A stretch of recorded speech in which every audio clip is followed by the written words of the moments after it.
Okay, thank you. Thank you so much for that lovely, lovely welcome. So hopefully everyone's still awake, still energized, and thank you for staying to hear this discussion, which is all going to be about how we're using AI right now. So we're not talking about the future, we're not talking about what's going to happen, because to be honest, how do we know? Like, we're in the middle of a technological revolution. We're not on the brink of it, we're right in the middle of it. The philosopher Thomas Kuhn talks about paradigm shifts, and when paradigm shifts happen, everything changes. So we can't talk about the future of education because we don't, in that future, education will mean something so completely different that we can't even imagine what it would be. So it's really exciting times, but we are in the middle of it, and things are happening right now, and those are little breadcrumbs and they're clues for the future in terms of what path we are kind of going into. So it's really exciting times. First off, I'm sure we've all used AI, if not today, in the past week. So Tina, what have you? I know you've got a name for your Gen AI. So what have you asked Charlie about recently? Charlie, yeah. So we call any kind of AI tool in the office Charlie, and the reason for that is because when we embraced AI, we embraced it as an additional member of staff. And we started to look at it like, how can we take these tools and use them in the same way that we use other tools, whether that's Canva or Hootsuite or Google Drive or whatever those things might be. And we very quickly integrated it with all aspects of our, I suppose, our working progress. And we're quite open about that. I know there are a lot of organizations, and especially in media and communications, who are like, don't tell anyone we're using AI. Don't tell anybody. Whereas we're the opposite. We're like, we can do this 10 times faster. And that's the exciting bit. The exciting bit is the fact that all of that boring stuff that I hated doing, Charlie does that. And then I get to do the good stuff. I get to do the strategy. I get to do the thinking. I get that time to sit down. And all of that kind of legwork that I would have been sitting, 3 o'clock in the morning, it's just me and Charlie talking crap now. No, I love that you do the fun stuff, because I think there's a quote everybody uses in these kind of conferences, and they say, oh, why does AI, help me do, why does AI not help me do things like, cooking and gardening? Why is it taking away all the fun stuff and all the creative stuff? But I think that's, been superseded. We're now using AI for literally everything. Angelica, what about you? How have you used AI over the last week or over the last day? Well, I used AI almost every day, and I'm not going to be quiet about it. And I think it's great because it's a beautiful, amazing tool with amazing capacity to make our lives better, but we have to be careful about how we use it. So I do use Perplexity, I do use ChatGPT, but I'm very careful about how I use it, and that is what I'm going to talk later about it, yeah. Thank you. And Gemma, what about you? Yeah, so for context, I do own a technology company, and we use artificial intelligence and machine learning within that. But from my own personal capacity, the last time I used AI was this morning, and I was on a Zoom call, and I used the AI summary because I am horrific at taking notes, and I want whoever I'm speaking to on Zoom to have my full attention. So it's a really nifty feature that Zoom has implemented where I can just put on the bot and have a flowing conversation, and at the very end, all of the notes are there for me. Amazing, love it.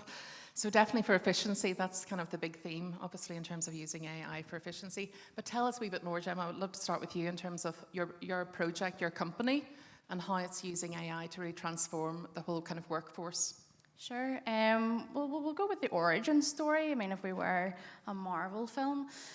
So my background for the last 13, nearly 14 years has been in employment. Working as a technology recruiter, yes. I was one of them ones DMing you on the LinkedIn. Maybe you've blocked me already, who knows. But I've slowly transitioned now into technology function. And within that time in the employment sector, I've worked across the world. So Northern Ireland, UK, Europe, and Southeast Asia. And I was really in Southeast Asia whenever I was working for AWS. And this is back in 2015, a year after a little thing called Alexa came out.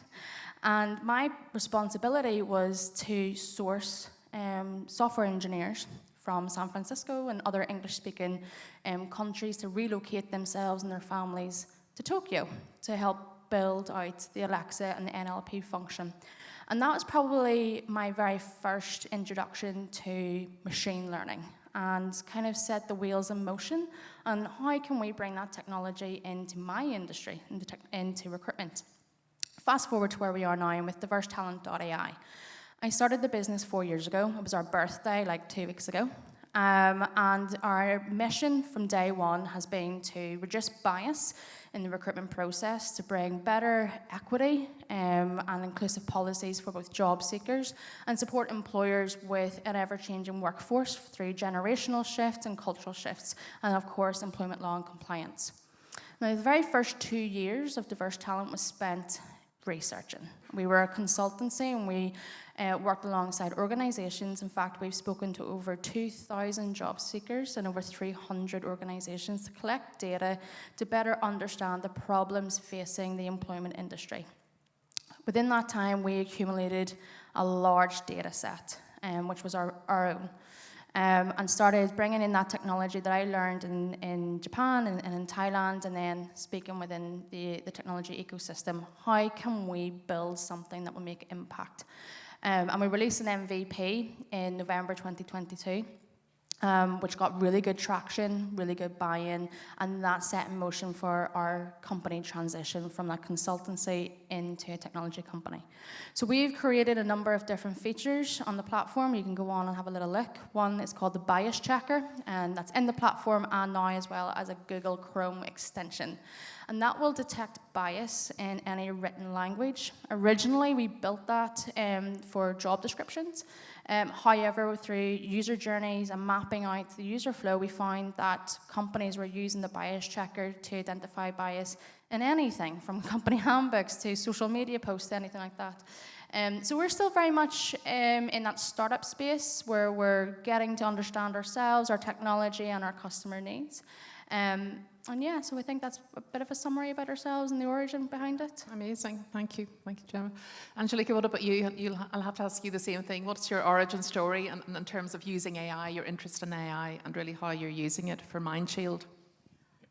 Originally, my background is in geopolitics and conflict. And I am Afghan and Ukrainian, and conflict has been always on my mind. And as working in conflict zones, and for the past decade, I've been involved in humanitarian activities around the world. I saw the impact of information and the impact of information integrity on saving lives in crisis. So for me personally, AI is double-edged sword, because on the one hand, it can create better opportunities quicker for humanitarian efforts, but on the other hand, it can deceive, it can manipulate through bad actors, and it can make people polarized, especially in times of conflicts and wars. I think that's super important to know that as many people here in the audience are using AI for good, there are as many people that are using AI for bad. And we must countermeasure that, and we must create solutions to combat that. That's why I created my solution, and that is based on countering disinformation that comes from AI technology. Why I was interested in this is simple, because I saw in war zones around the world how it can be used to target population, how it can be used to create more not only anger and within the populations, but also creates situations where people actually are at risk and their lives are at risk. So while we are talking about the good AI, and I'm using AI every day, we need to understand that there is potential, especially in times of warfare, that this can be used against us. And information warfare is something that I'm researching currently. I'm finishing my PhD on disinformation in war and conflict and the use of AI. And so far, I know that there is massive opportunity with AI, but there are so many risks that we must be very careful, and we must educate the next generation and more vulnerable groups on how to use AI. So that's why, for me, my personal mission is to educate more people on how to use AI responsibly with human-centered approach. And most importantly, to inoculate people against disinformation before it's too late. Because now, as we see, AI-generated deepfakes and synthetic media can create a situation where we might be in reality collapse. So taking this into consideration, I do believe that we need more solutions to counter bad actors and to counter potentially horrifying effects of AI in the future. Okay, thank you. So that's exactly it, Angelique, isn't it? It's the double-edged sword. And we can all be kind of saying AI is amazing, we save time, we're more creative, et cetera, but as you said, we absolutely, and we'll get on to this in a wee second in terms of talking about that. Tina, what about you? I know with you, AI Charlie is a good person, is a good benevolent Charlie, and he helps with efficiencies within your own organisation. But how is it transforming your sector in terms of promotions, marketing, PR? Like how is AI being used right now? I think one of the biggest things in our industry is that when ChatGPT sort of hit the market, prior to that I had tried the likes of Jasper and Copy AI, and I remember being like, yes, they're terrible. Because I was a writer, I've been a journalist all my life, this idea that something else could write as well, I was horrified by. But then when ChatGPT came out, I started to realise that this is a tool, not a replacement. And one of the problems with our industry, especially the marketing industry, is that people are still using it for writing social posts or a blog or some website content. And that's brilliant. And when you get the prompts right, oh my goodness, it's amazing stuff.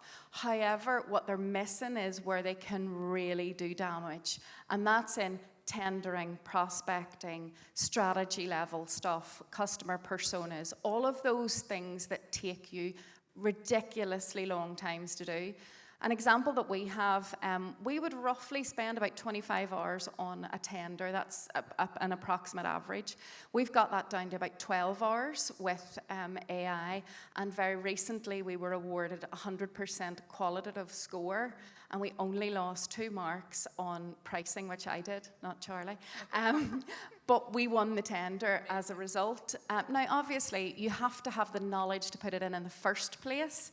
I think that's where a lot of people have this misconception that you're going and using it without the knowledge and then making it look like you have the knowledge. But the reality is, when you have the knowledge, you know what to edit, you know what to change, you know what's not right, you know it's not sitting well. And I think that's where the marketing industry, I think, really need to hone in.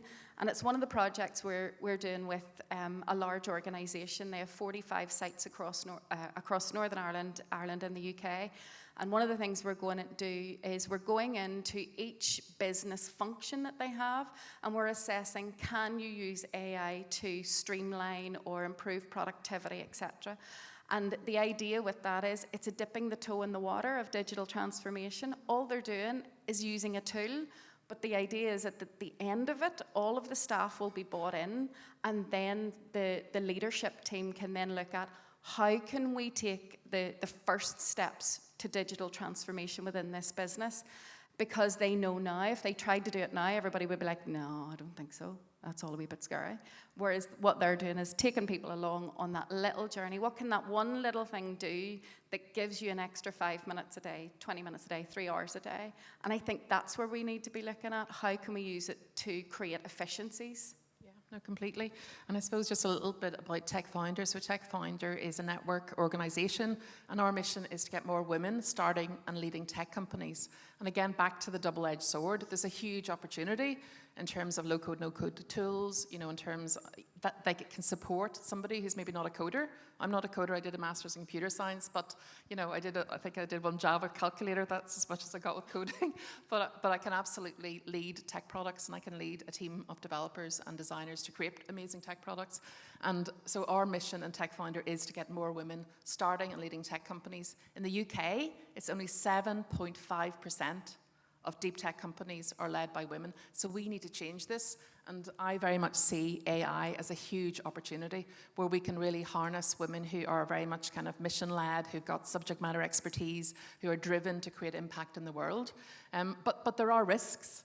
AI is being used by investors at the moment. There are a lot of investors who are now using AI, and that could absolutely create huge bias because women are not invested in. It's 2% globally of women founders are invested in, so the data sets are not there. and the data is not good enough. So if that is being used by future investors, well, that will create, that will kind of reinforce future bias. So that is like a huge risk for the whole startup sector and for kind of women innovators. So in terms of other risks, Jeremy, I'll go back to you. So in terms of developing this product, for you as an organization, developing this product and wanting it to be as ethical, as reliable, following the best standards, like how did you go about that? Gosh, so massive emphasis on that R piece of R&D. As I mentioned, we spent 2 years deep in research, and we've had support from Innovate UK and local universities to do that. So we are saying our bias checker will detect up to 7 potential biases from race, gender, sexual orientation, and so on.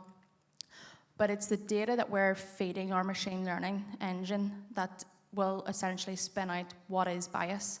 And we've had a community group of 170 contributors to building out the bias checker. And we had to ensure that contribution group was as diverse as possible. So variety of demographics, socioeconomic backgrounds, abilities and skills to help us clean our own proprietary data, because we didn't buy it in. We accumulated the data on our own. And then we put in we fine-tuned our model as well. So whilst we're saying the bias checker is ethical and it's inclusive, it's very human-made, right? We are the ones that are telling the bias checker what to look for. And that is only made possible by having a large-scale contribution. And the other thing I would also mention is we have a number of AI tools, from the bias checker being our primary, but also CV generator, which will take information from the user and create the CV for them, and a matching system as well. And you can look at our platform for more information. But I think what's so important for me to highlight is that AI for us is just part of our tech stack. And that was vital in our product development, in that if the AI tool was removed, is that our business closed? Or do we no longer have product market fit? Do we not have a value proposition to our customers? And in actual fact, our most in-demand and used feature is our anonymous candidate database, where it allows employers to identify job seekers' skills without knowing their personal information. And that's hard-coded using open source technology. So it really comes down to building and knowing and understanding what your product market fit actually is, and then bringing artificial intelligence in as an added bonus as opposed to a standalone product. Okay, no, fair enough. So it's all of the quality of the data. So it's that whole rubbish in, rubbish out, or garbage in, garbage out, or quality data, which has been thought on human. You put the thought in terms of... And it needs to be managed as well. So yes, you can go and buy data sets from Monster or Indeed or somewhere like that are selling your data to people across the world. But after all, we can't quantify that data. We don't know where it's coming from. We don't know the biases that's already in it. So we had to ensure that our data for our bias checker was our own, and that we could stand behind that and say, we've cleansed it, we've quantified it, and this is the best solution for this problem in the industry. Amazing, well done, excellent. Angelica, what about you? So in terms of combating the risks, you were saying earlier about the bad actors and the use of AI, and so how do we combat that? Or maybe do you want to give a few other examples? I know that you think a lot about these risks and the different ways in terms of AI is a danger. One of the key ways to combat is to understand what is the tactics of those bad actors. And in information warfare, tactics actually hasn't changed for the past 50 years. And now we have only new tools and new technology to make it quicker to proliferate in every sector of our lives. So if in the past there was a need for more than 20 developers to create fake news, now you can do this with ChatGPT or any other AI if you want, and if you need to do it within a few seconds. I don't say that, well, you can all try to do it, but it's very important to know the capacity that is possible. And of course, you can trick different AI systems into creating certain things that are risky and dangerous for the society at large. So one of the key things how to combat this is to know what are those things, is to inoculate yourself and to boost your cognitive defense.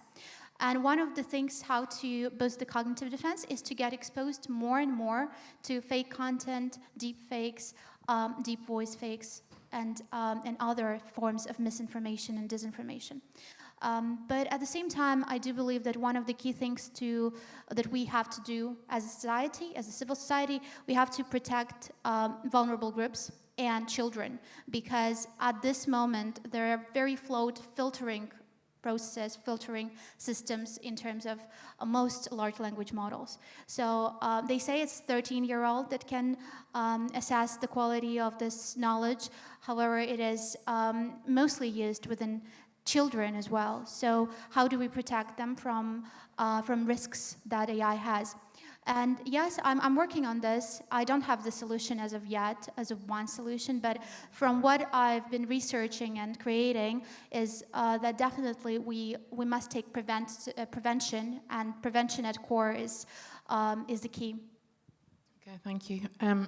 So Tina, we'll just maybe switch topics because I'm not sure how much time we've left. I'm looking to see, is there a clock here anywhere? So yes, so in terms of, I suppose, the whole diversity piece, so I suppose the positive, we'll start with the positive, in terms of people who are neurodiverse, how can it support them? How do you see AI being a positive enabler, an equalizer, I guess, or that it has that potential? So I was diagnosed with ADHD in October 2022, and suddenly my whole life made sense. And what was interesting was my partner, after I'd sort of got obsessed by AI for a while there at the start of the year, my partner said to me, he's like, I can't believe you found somebody to answer all them stupid questions at 3 a.m. And he was right, because when my brain was whizzing and coming up with 50 million ideas, and I'd nobody around me to brainstorm that with, or test it, or have a conversation, I found that Charlie became that person. But not just that, my son has dyslexia, he's 11, and he is awaiting an autism diagnosis. And interestingly, we have been using ChatGPT with him. He had some issues with metaphors, couldn't really understand them, was just like, what is going on? I was able to go in and ask it to essentially create me a lesson plan for a child with dyslexia. And then I asked it to do me a standard lesson plan, and I was able to see the difference. And so it was just really, really interesting. And I think we have to be teaching our children how to use it. We have to be. The only way they can do what Angelica says and know that it's real or not is if they understand it. Completely. No, thank you. So Angelica, in terms of it being, I suppose in terms of diversity being a superpower, and also I suppose particularly inclusion, because I know that's something you're really passionate about, like technical inclusion, that everybody has a chance to use technology. I'd be passionate about it, actually create technology and to use technology in terms of startups, but I know you have a particular interest in the whole adoption and access to AI tools. So maybe you could talk a little bit about the inclusion piece.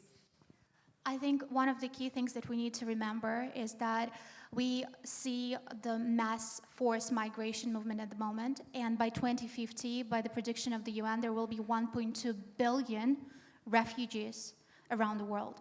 So that will change everything. Within the next 20 years, all systems have to be prepared for that, for this inclusion. And unfortunately, now we see the situation where access to AI tools is also biased and is also a privilege. So in certain war zones, even most war zones, as far as I know, there is no program to actually adopt AI tools for the use of the population, for the use of children.